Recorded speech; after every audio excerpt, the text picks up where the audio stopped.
bro. This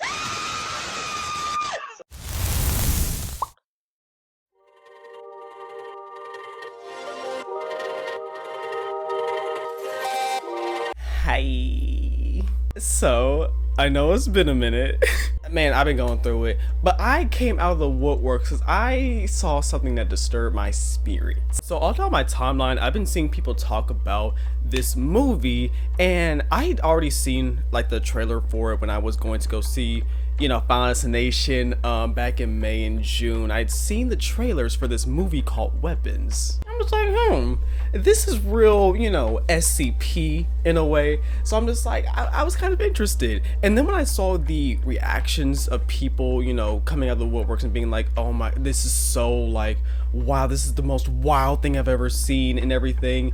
And so I was curious. I you know, decided that, you know, I might as well go see the movie. And what particularly struck me was the dialogue about the movie, you know, for the people that saw the early screening of it and kind of their general reactions to that and kind of talking about how they felt about the movie. And I have some thoughts about that that I can get into later. Like, oh my god, this is the most effed up thing I've ever seen. And I'm just like, yeah, I guess. But that's my thoughts for later on. But today, I decided, one, I want to do this review kind of talking about the movie, how I felt about it, kind of going through, I won't, you know, go through every single, you know, plot point, but I will talk about just the overall movie and kind of like my thoughts. And also, I have somewhere to go soon, so I want to do my hair and I kind of want to kill two birds with one stone. So I have my hair products here and I'm going to do my hair while I talk about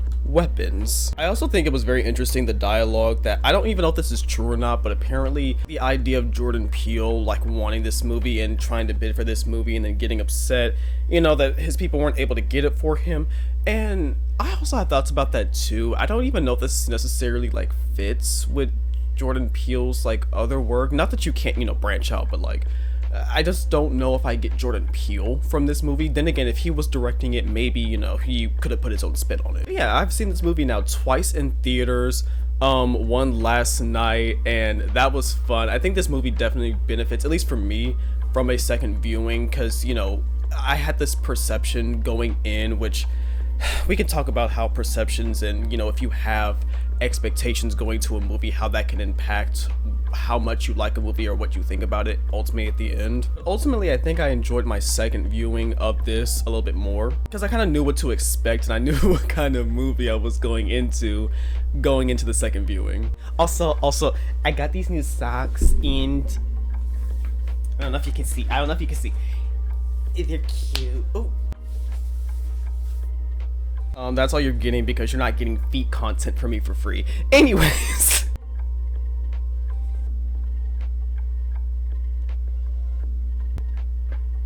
So we gonna do something with this, don't worry, I'ma handle it, control it. But yeah, if you'd like to hear my general thoughts about Weapons the movie, stay tuned. Welcome back to my channel. I'm Hayes, let's get right into this video.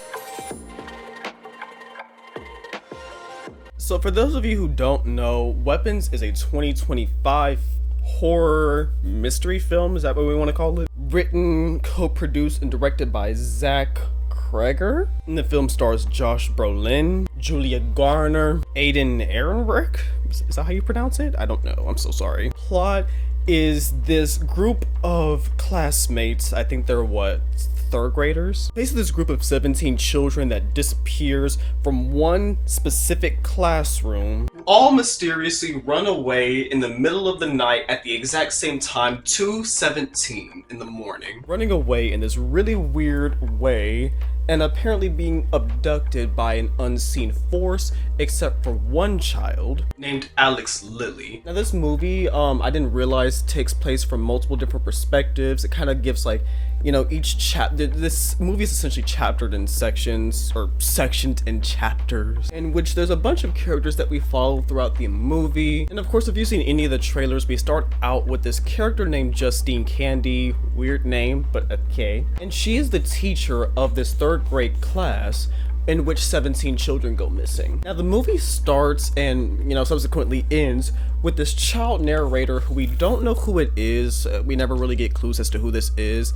I think I don't know how much it makes sense just based on the ending and how it goes, and I may be mistaken. She might be from another classroom that, you know, didn't deal with this whole ordeal, but I don't understand how she would be able to communicate all of this. But, you know, my main thing with this intro is that I think it just goes on a little bit too long for my liking, but, you know, you gotta set up, you know, the exposition, you gotta set up the plot and everything. So yeah, the movie starts out with all of these kids in the middle of the night, running out of their houses, being captured by a bunch of Ring doorbells, video surveillance cameras, in which these kids all run out at specifically 2:17 in the morning at the exact same time, running in this really weird way, accompanied by some really unfitting music. I don't know if that was the point, but something about the music in this scene, I'm not gonna lie, I kind of laughed. I'm not I'm sorry, I'm not supposed to laugh at child abduction. Like, objectively, you shouldn't. That's not something you should do. But it's just the way that the music was just so ill-fitting that it just got a cackle out of me. I'm sorry. Now, if you want my spoiler-free review, thoughts, opinions about this movie, what would I rank this? I'd give it maybe like a 7.5, 8. It was a pretty good movie. It was pretty good. I think a lot of y'all were pushing it. I think a lot of y'all were pushing it because, like, y'all were just like, oh my god, this is the most, like, explicit, crazy, like, this movie is so unhinged, which it is. And to be fair, the movie is unhinged. It is kind of wild, but, like, the way that y'all were carrying on made it seem like I was about to go into, like, a Serbian, like, torture flick. And that's not what this movie is. Like, it's like, maybe it's me. I'm just desensitized. Like, horror's my favorite genre, so like I've just seen a lot of fucked up shit. Especially because like my favorite movie franchise, guilty pleasure, is Final Destination, and like I've just seen a lot more like really fucked up shit than this. But yeah, essentially this story kind of goes through like a non-linear like telling of events in this story, in which several characters get focus in their own perspectives, kind of showing the events of this film. As the story unfolds and as this mystery unfolds as to what exactly happened to these children, where are they, and what even happened to them to make them run out all at the same time under these circumstances. And of course, prime suspect number one, especially for a lot of the parents, is Justine, the teacher whose kids are missing, because she's the only teacher, she's the only classroom in which kids are missing. They're all from her class. But yeah, it kind of like, as the movie devolves, it kind of like goes crazy. Me personally, I think the middle part of this film kind of it gets a little boring. I'm not gonna lie. That's why I say that I think this film benefits from a second viewing, because like towards like, the middle section, I'm just like, I think you should be getting to the point a little bit now, but you know, it's whatever. I'm not gonna tell you how to do your film. Like, there's certain perspectives that I just don't feel like we need. Like, who the hell gives a fuck about Paul or Cracky? Which I think Cracky, I'm gonna stop calling him Cracky. He was a heroin addict. I think he was funny. However, I just think certain, you know, things that we focus on kind of weigh the film down just a little bit for me, because ultimately at the end I'm left wanting kind of like more, like this movie leaves me with more questions than answers, which is fine, I guess, because like, you know, leave a little bit up for interpretation about like what exactly happened, I guess, which is fine. But like, I just feel like we could have gotten more explanation as to like what exactly happened and why, you know, whoever or whatever is doing this for, and why they're doing it. I also think the ending was just a little bit abrupt. Overall, like, it didn't fully dissuade like my opinion. Like, I still think this is a good movie. Like, this is a good movie. I highly recommend, if you haven't seen it and you know, don't want to be spoiled, because I'm about to go not down every single plot line, because I don't have the movie in front of me. It's still in theaters, so like I can't, you know, just go back and like take notes about like each individual kind of like thing that happens. But if you're curious about this movie, I highly recommend just going to watch it yourself. I think this film definitely benefits from not hearing the opinions of other people, because it will form certain opinions or expectations in which you will see a certain type of like explicitness or crassness in this film that I just don't really feel like is there, to be honest. But again, take it from me, I'm desensitized by a lot of stuff, so I thought this film was pretty tame, all things considered. Yeah, like I give this film like an A. Like I said, 7.5. That's a little harsh. I give it like an A, like maybe an 8.5 if you're feeling generous. Again, I also don't know if the rumors are true that Jordan Peele did try to get this movie. Like I said, I don't think this film necessarily, like, I don't know if it necessarily fits Jordan Peele. I mean, I can see him doing stuff like this, I guess, but like I feel like Jordan Peele has a very certain, like, he talks a lot about, race and society and, black people's position in that, which, this movie does not touch on at all. In fact, is there even a black person in this film? There's like black children that don't get focused in on at all. But yeah, overall, I think that there's certain perspectives that I enjoyed watching, like Justine's, or and I didn't think I would like him. I can't remember these names. The dude, the father who was after Justine's perspective, whose child is Matthew. I remember specifically Matthew because he said his name like 10 billion times in the film. I like that we saw through his perspective because, it kind of like, he's like the main perspective in which we see, like how the parents feel and what the parents are going through throughout this film, which I think was very necessary. But yeah, that's my spoiler-free kind of like thoughts about this movie. Very wild. If you want to, I recommend go seeing it. But now I'm going to get into the actual plot of this movie and kind of talking about the main, talking points of this movie. Where is my spray bottle? I just had it up. So, like I said, this movie starts out with the narration, which I can, take or leave or whatever, but it got to the point pretty fast, so, fine, whatever. But the story truly starts at this meeting with parents and the faculty, I think about a month after, the events happened, and everyone's freaking out. Which, one thing I want to say, I like the cinematography when it comes to this movie shows a lot of like characters from behind. Like they don't really show the face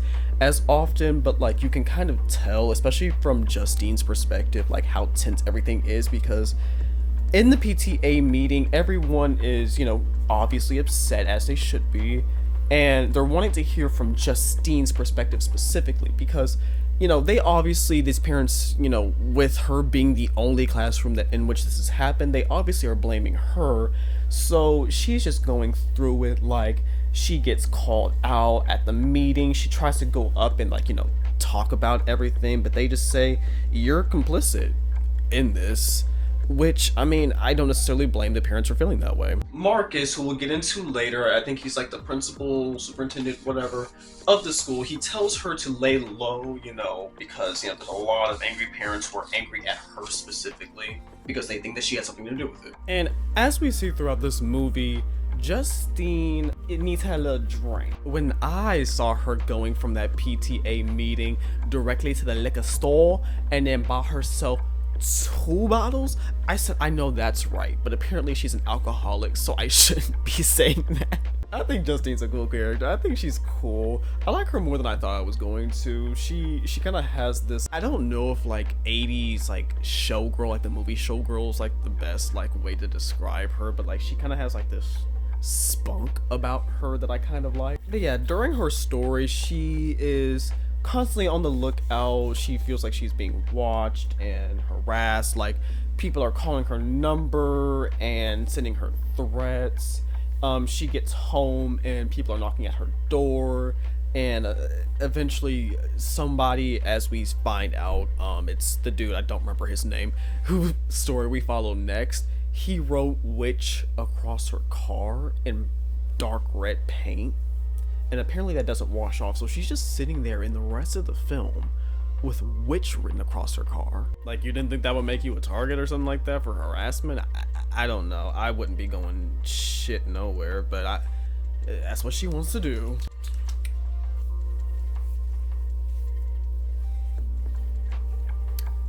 But yeah, apparently she's also, while trying to make sure that the only other kid that didn't get abducted in the class is okay, the principal is telling her, you know, leave the kid alone, he's been traumatized enough. She takes that very well, as you can imagine, by stalking him.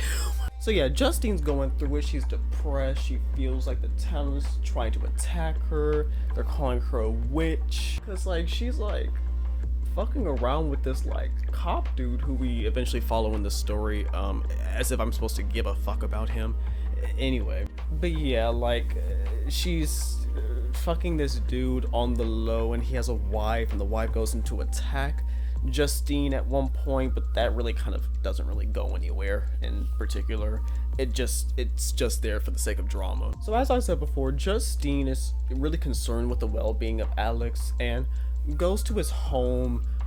It's really weird because like there's like newspapers boarded up, and when she like goes to peek in through the windows that has like newspapers all over it, she sees that his parents are just sitting on the couch in the dark, staring into the abyss, non-moving, and that freaks her out. So she eventually leaves, and she eventually tells Marcus, the principal, who eventually calls in a welfare check on him. Oh, is that why? Because I was just confused as to why the thing at the end, why this person was like, did Justine's class specifically, or like was going after her, because there was a few moments in the film in which like she sees this clown creature and she's like freaked out, obviously. So I was just like, oh, maybe I guess that's, I don't know how she would have found out that Justine was the one who called in the welfare check, because Marcus didn't tell her, but okay, sure, whatever. And where Justine's story kind of ends,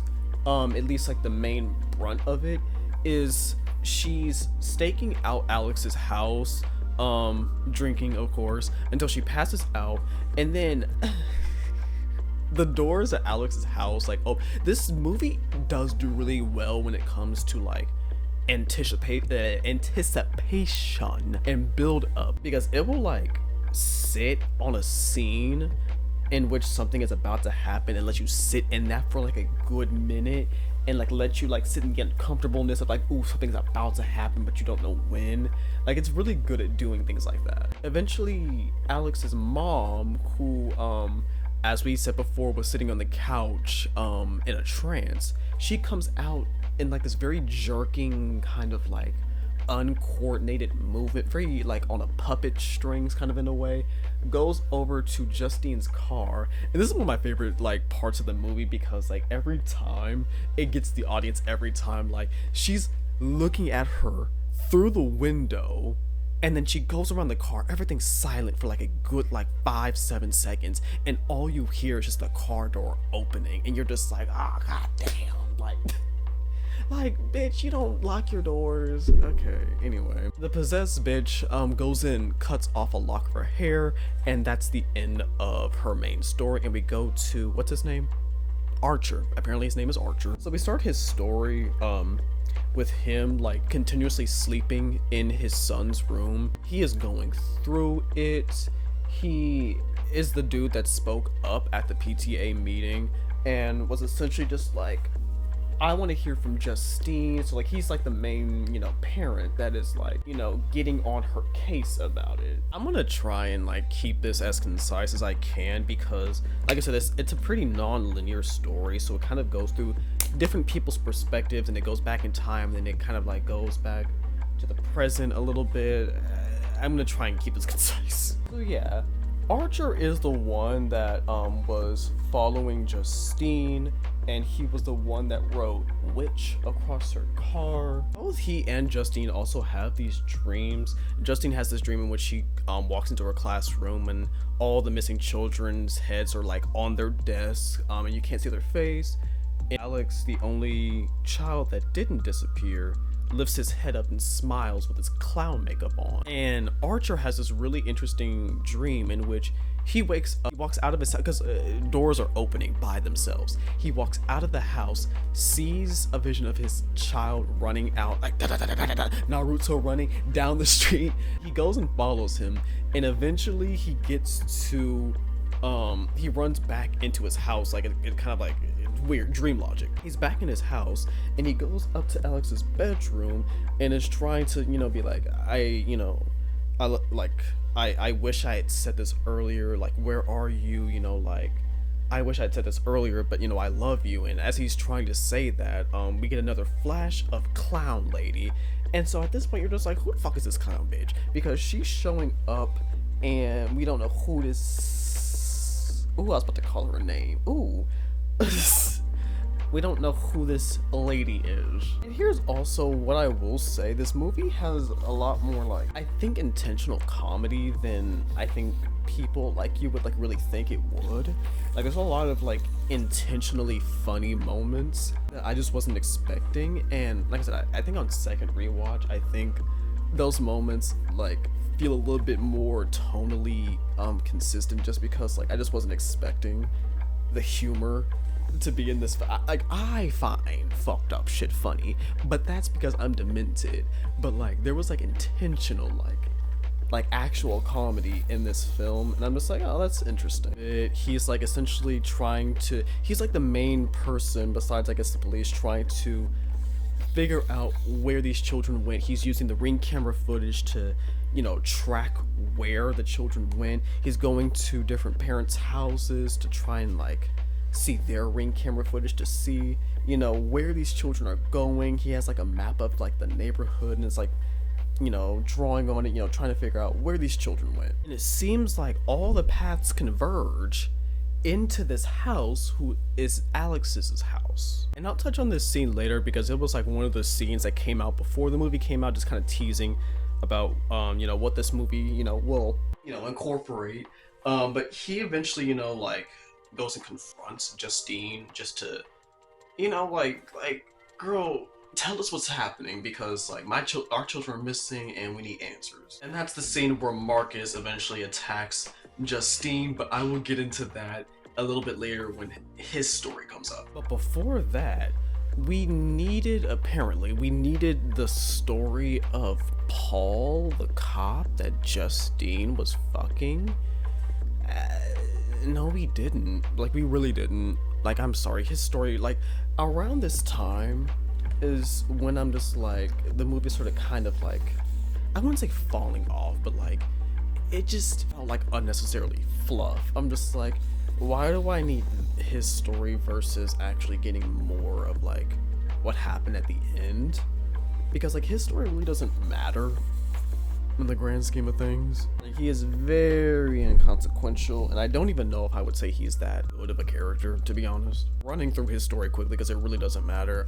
He's just this inattentive husband. I guess you kind of have to be if you're fucking a side bitch. He eventually runs across this heroin addict named that is like the one good thing that The Idol ever did, that one scene. Like, you kind of did that. That was funny. Named James, the local crackhead. I don't know, he just keeps getting the most interesting thing I will say about his story is that he keeps eventually getting stuck with heroin needles. Like, okay. I also think it's funny, like, the whole thing about him, like, because he got stuck with the heroin needle, and he eventually punched James. He eventually punched James, and it was recorded on his cop video camera, and I'm like expected to believe that this would have been such a big deal, I guess. I don't know. He like, I did you wrong, you did me wrong, and I'm just like, when would a cop ever do this?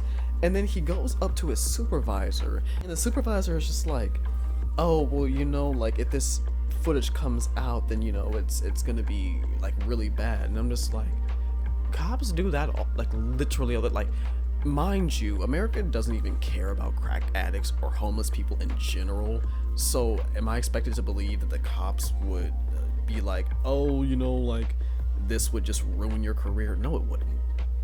Like, literally, no, it wouldn't, but okay. Anyways, because moving on to James's story. Cracky. Hey, Cracky.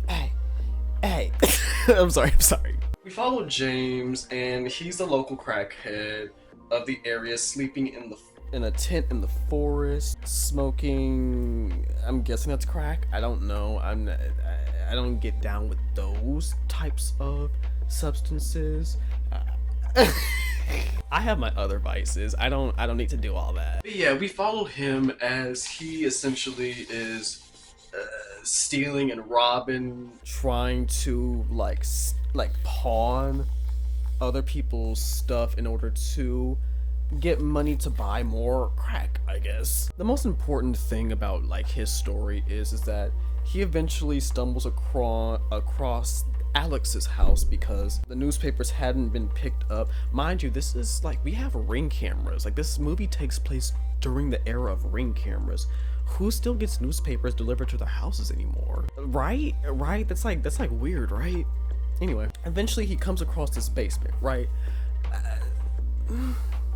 He comes across the basement of the house. He goes down and notices a bunch of children, also in a catatonic state, in the dark basement, just standing there, staring at the wall. He runs out the house, but he notices that there's a reward for the missing children, and lo and behold, he just found them. So he calls the police station to try and get the reward. Police dude Paul tries to like hunt him down and then gets stuck with like 3 other heroin needles.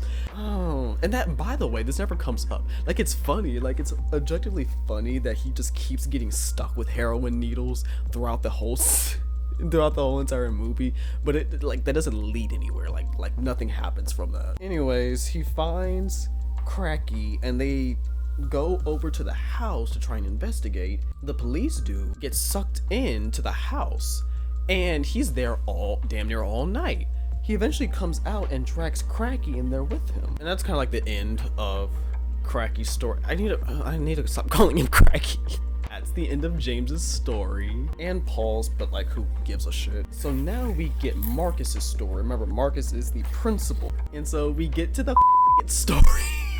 I shouldn't say that on YouTube. I just know that as soon as his story started, he was at the supermarket, and I just saw this dude with this 80s gay porno stash on, and I'm just like,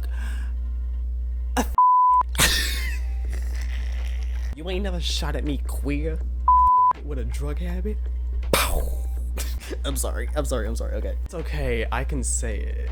But yeah, him and his man go out shopping and getting groceries, you know, little trinkets, little, you know, whatever the queers be doing nowadays. He's at the school in his office and he has a 2 o'clock meeting, and eventually we see it's this fucking clown lady that all these people have been seeing. Marcus sees her and talks to her, and it's just like, you know, I want to talk to Alex's parents, but as she mentions that, oh, they're very sick and they can't not leave the house. Oh, mind you, okay, I want to say something about this lady. As we, you know, come to find out, she is the ultimate villain of this film. I just think it's so funny because he's giving me Myrtle from Coven, and I'm just like, I don't know if that was intentional. As we come to find out, witch associations might have been intentional, but she's very Myrtle Snow. And oh, that feels good. Sorry. She's very theatrical. She's very I don't know how else to explain it. Eventually, the gays get home. It's Myrtle Snow. I'm gonna call her Myrtle. I'm gonna call her Myrtle Snow because that's what she is. She comes over to their house and is like faking like this, like, oh, I missed the bus and I just feel so weak. Can I please get some water? And I'm sorry, this is where I decided that I loved her because she was just like, oh, your house is so beautiful. Very, you know, very dramatic in a way. So she asked specifically for a bowl of water while she's there. She makes sure, she was just like, hopefully you guys didn't call the cops, right? She reaches into her big ass purse, boots down. Picks up this like stick that has like all these like thorns and like stuff on it, slices her like hand, rubs the blood all on the stick.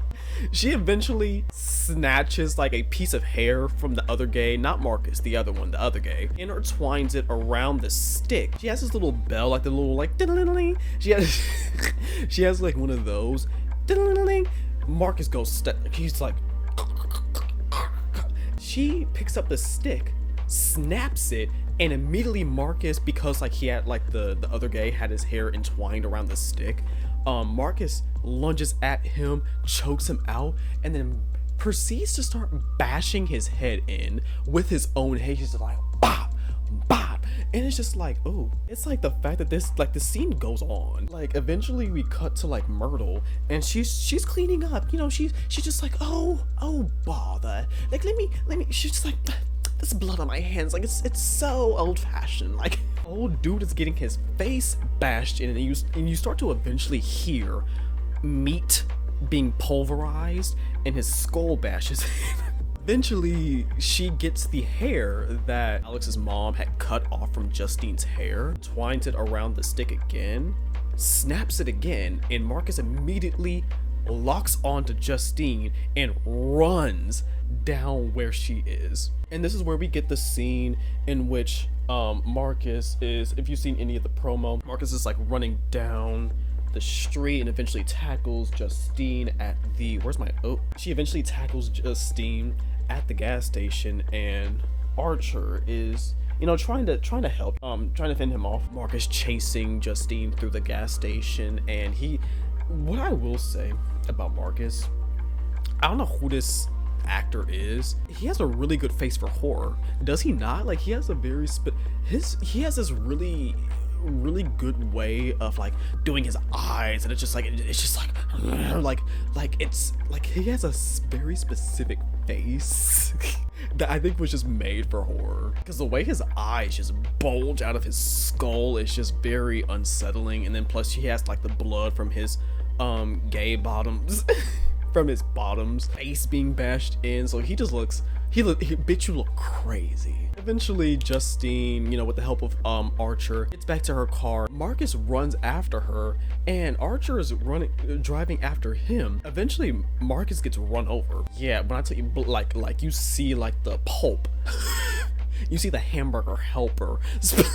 You know, they start teaming up because, you know, after the events of what just happened, both of them are kind of just like, I don't know if I believe that you're, you know, responsible for all this anymore, because Marcus ran just in the same way that all the kids that he noticed were running. So eventually they team up and are trying to figure out collectively what's happening and why all these kids have gone missing and why Marcus is acting like this. And they eventually stake out Alex's house together. And this is where we get the final point of view, Alex and his story. So he was this child in Miss Candy's class. His parents invite his aunt over because she's very sick and she's dying or something like that, and immediately some fuck shit happens. His parents go into that catatonic state. Apparently she bewitched them already. Alex immediately does not like this girl, does not like this woman at all, like at all. Not even a little bit. He's like freaking out, like what, like what's happening to his parents. They're like barely even responding. They're just sitting, staring at the dinner table, just in a catatonic state. She tells him, do not ever tell anybody that I am here or that your parents are resting like this. And in order for him to get the message loud and clear, she does another stick thing in which she pricks her finger, says, are you watching? Watch this.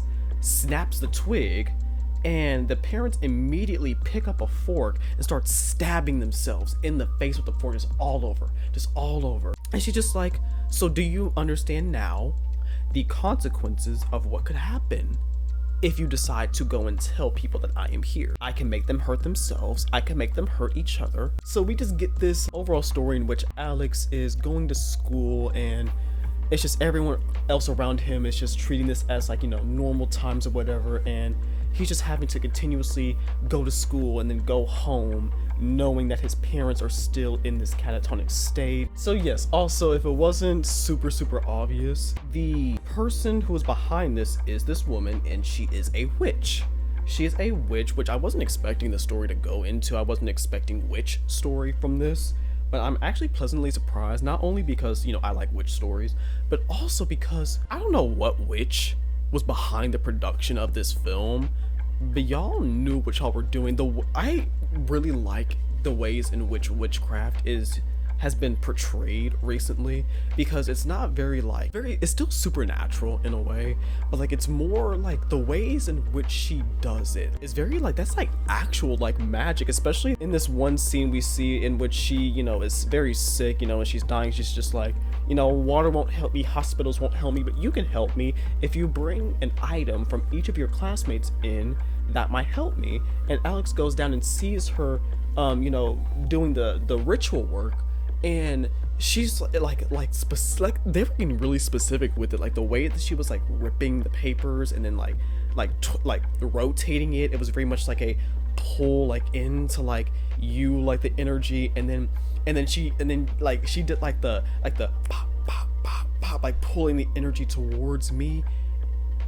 I don't know what witch is behind the production of this film, but y'all got that correctly, because that's actually like, this is a very like, you know, aside from the supernatural elements, this is actually how practical magic and spell work is actually done.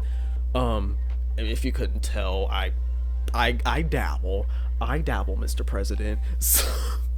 So like, I was just like, oh, y'all research, y'all know about like the way you rotate papers and certain like spells and everything. Like, I'm just like, oh, okay, y'all know what y'all are doing. He brings a bunch of papers with his classmates' names on them, and that night when she's performing that ritual is when that's the night that the kids disappear, and she eventually snaps the branch, specifically at 217, and then that's when all the kids run into their basement. I do have questions. I'm left with questions about this movie, because like, why did she do this?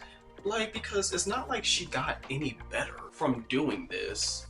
Maybe I'm just missing something, because like she could have, but like the kids are just there in the basement. They're not doing anything. They're just staring and standing. So I'm just like, is this meant to be like she's like siphoning the energy out of them, or like, I don't know, like they don't really go into it. No, we gotta get more Paul in his story. I'm just like, I don't necessarily need an answer for everything or everything explained, but like I'm just confused as to why because the whole reason why the movie is called Weapons is that, just like with Marcus, is that the spell work that she's doing is that when you prick your finger, wipe your blood on it, and then twirl the hair of somebody that, you know, you're wanting to get targeted, it's like when you snap that twig, use that person, whoever you're controlling, as a heat-seeking missile, as a weapon, in order to viciously attack and go after somebody, a very specific target. And that's why the movie is called Weapons, because essentially the children, Marcus, you know, whoever else was getting control,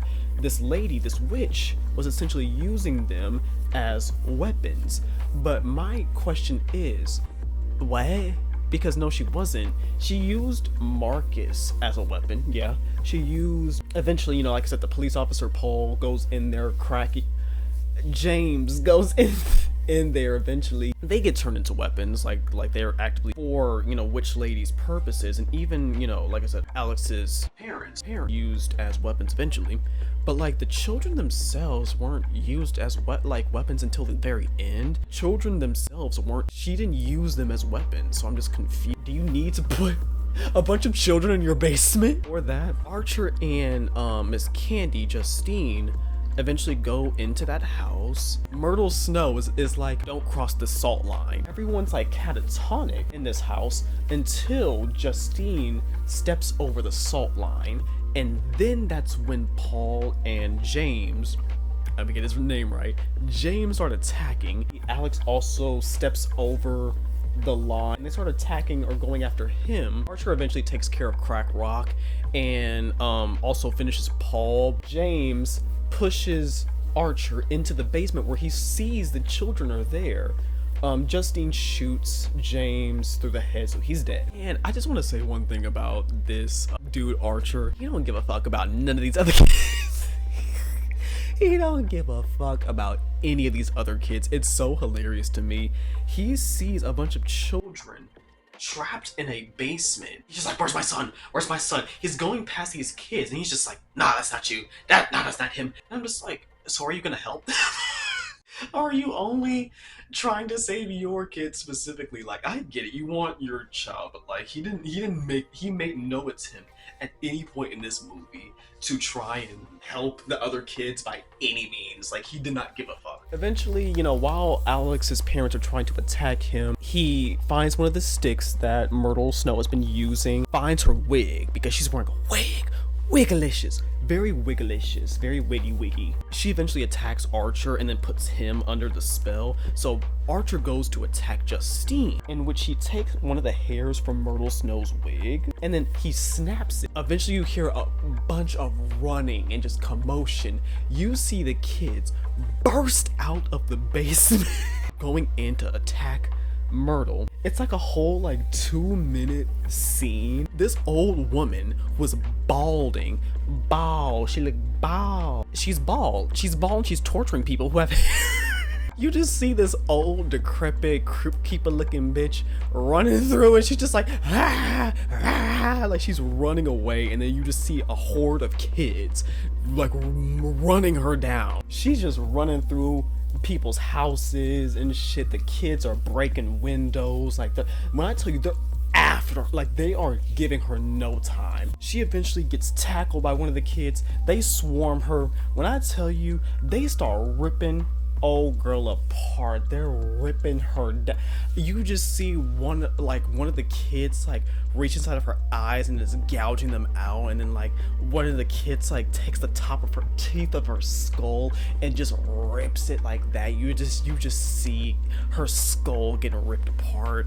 It's gruesome. But the minute that happens, all the spells are broken. All the kids and all the people that, like, you know, are still alive that were like in that catatonic state, they're kind of still in the catatonic state, but like they stop moving. Old dude Archer goes and sees his kid, scoops him up. Eventually Alex is reunited with his parents, I guess as well as you can be, because they're, like I said, all the kids and the parent and Alex's parents are still in the catatonic state. But yeah, we get the narration back again from the little girl, and she's essentially kind of explaining things that I really feel like we should have been shown. But anyway, she's eventually just like, you know, all the kids got reunited with their parents, and, you know, some of them even learned to start talking again, as we see that Justine is, you know, looking over, you know, Alex and making sure that he's okay, and as Archer scoops up only his child, he like leaves the rest of them to stare at this dead body that they mutilated, and he just takes his own child and like just walks away. And that's the end of the. So yeah, I definitely think this is a good movie. I don't think it's as wild as people were making it out to be. I'm just like, y'all were doing a lot for this. Like, it's really not even that bad. Like, I've seen a lot worse. I've seen a lot more fucked up shit. But overall, I think it was a good movie.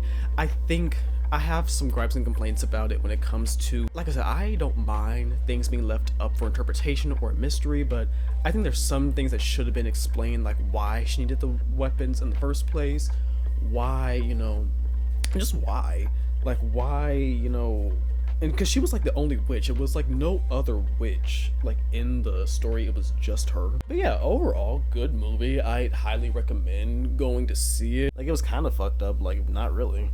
It was just witchcraft. I mean, as you can see, that don't bother me. But yeah, those are my thoughts on Weapons.